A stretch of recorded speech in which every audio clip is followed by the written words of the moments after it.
Okay. 10, 9, 8, 7, 6, 5, 4, 3, 2, 1.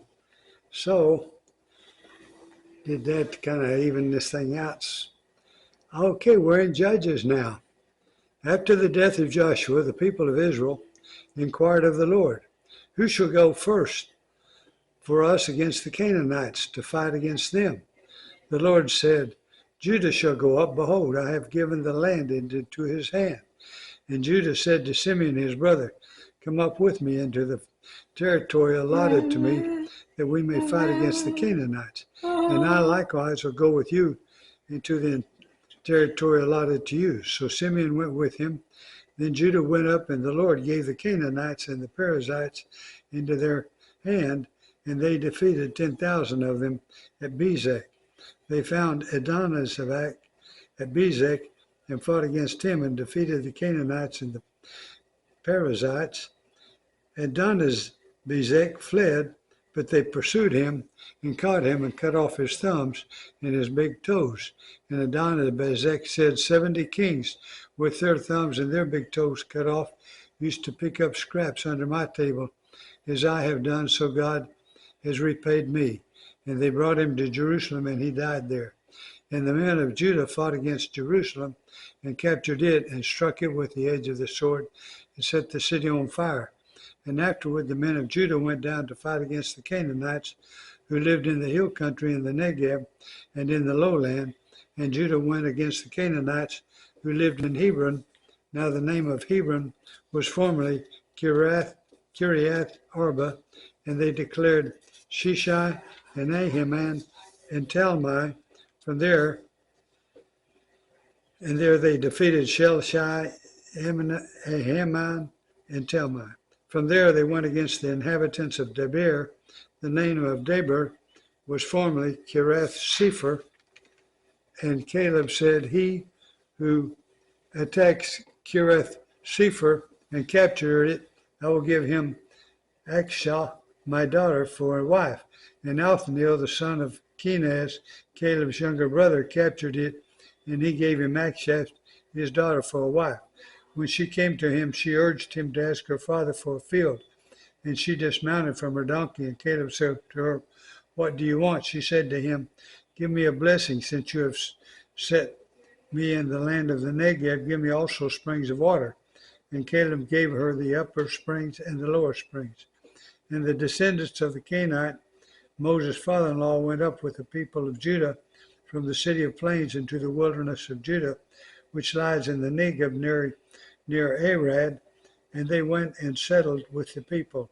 And Judah went with Simeon, his brother, and they defeated the Canaanites who inhabited Zephath and devoted it to destruction. So the name of the city was called Hormah.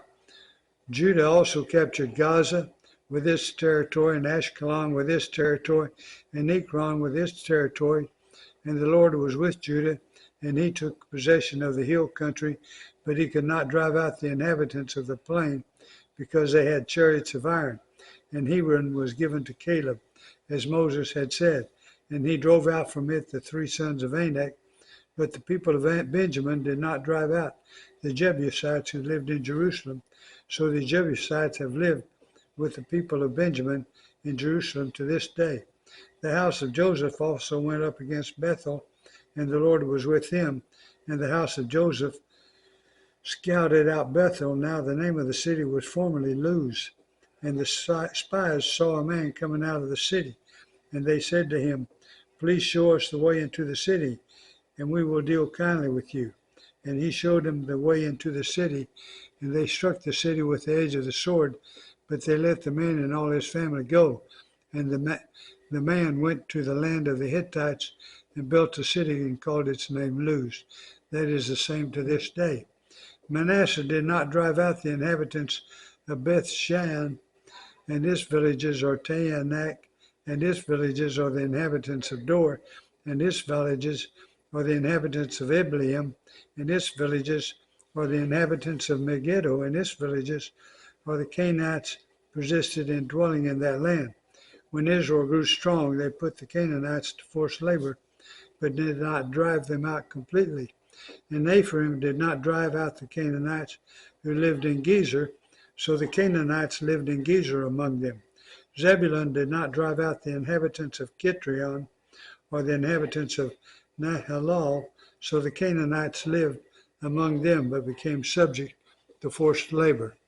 Asher did not drive out the inhabitants of Acco or the inhabitants of Sidon or of Alab or Akzib or Helbah or Aphik or of Rehob. So the Asherites lived among the Canaanites, the inhabitants of the land, for they did not drive them out. Naphtali did not drive out the inhabitants of Beth Shemesh or the inhabitants of Beth Anath, so they lived among the Canaanites, the inhabitants of the land.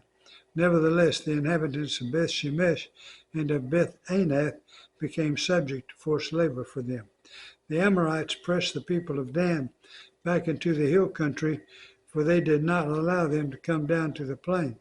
The Amorites persisted in dwelling in Mount Heres, in Aijalon, and Shaalbim, but the hand of the house of Joseph rested heavily on them, and they became subject to forced labor. And the border of the Amorites ran from the ascent of Akrabim, from Selah, and upward.